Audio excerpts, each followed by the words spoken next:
السلام عليكم ورحمة الله وبركاته. صاحب الكل سو دواada janaalka Moha Unique Tech.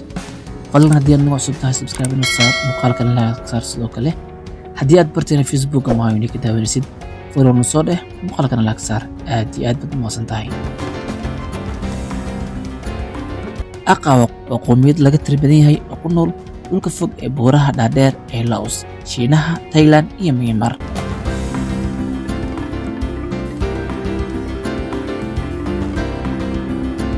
waxaa si sahal ah loogu garan karaa madaxooda oo mara lagu qurxiyay ay ka buuxaan baabulo lacag ah iyo qadaadiic oo ku duuban. Aqa ee Laos waxaa laga helaa kaliya waqooyiga fog ee gobolka Long Nantha ee buuraha ay keymaha u dhaxayso dalalka Thailand, Myanmar iyo Shiinaha. inkastoo isbedel dhaqaale iyo mid bulshaba uu si xawli ah u socdo, haddana aqyadu waa mid ka mid ah dhaqamada xiisaha leh ee adduunka oo dhan. guud ahaan waxay ku nool yihiin guryo baanba ah oo dhaadheer oo ku yaala hareeraha buuraha.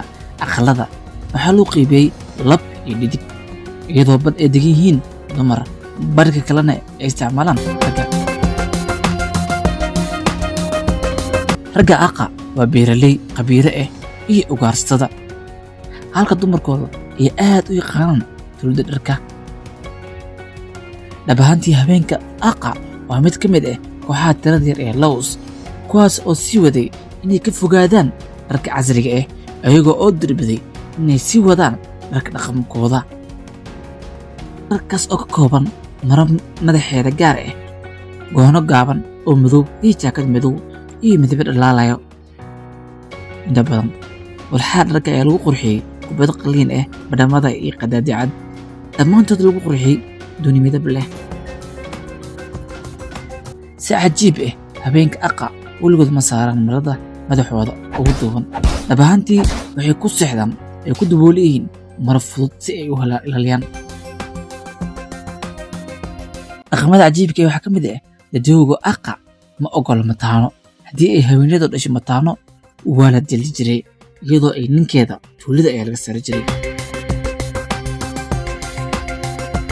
dadweyga aqa waxay aaminsan yihiin in xayawaan keliya uu dhali karo labo iyo wax ka badan, bini'aadamkana uu hal keliya dhalo.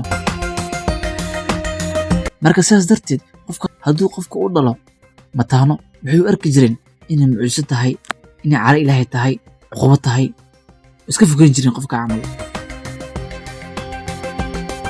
dhaqamada kale ee cajiibka ah waxaa ka mid ah in gabadha la qabo ay labis qurxoon xiran karin si ay sodogteeda ugu qurux badnaanin. mar walbaba waa inay sodogta dhar quruxsanataa.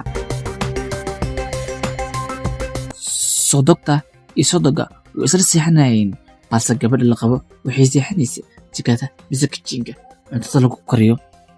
ninka qabana wuxuu seexanayaa qol gaar ah. haddii uu qof dhinto ama geeriyoodo, haddaba maxay sameeyaan? aqadu waxay saaraan faras qofka geeriyooda, sidoo kale faras kale ayay ku xiraan dharka iyo waxyaabo lahaa, kadibna dhanka duurka ayay geeyaan waxayna aasaan habeenkii. isagii qorigiisa ayay isla aasaan. muddo 7 maalin ayay gowracaan sac ama dibi, kadibna qolka meeshuu ka jifin jiray ayay ku jijibiyaan madaxa dibiga ama saca. waxaa jiro waxbarasho u soo raadsadeen daafaha caalamka. sidaas daraaddeed muddo dhow waxay khubarada qiyaaseen in qowmiyaddani dabargo'i doonto. tantaa intaa muuqaalka daawatay, haddii eebba idmo isbuuc walba waxaan soo gelin doonaa muuqaalada barashada dadweyga iyo dhaqamadooda. waxaan kugu dhaafi doonaa iyadoo qoraal ah qaybta description-ka hoose. fadlan soo booqo website-kaas oo ka soo aqriso oo rukuma soo sidoo kale fadlan haddii aad noo cusub tahay weli subscribe saar aad iyo aad baad mahadsan tahay. waa inoo muuqaalka xiga.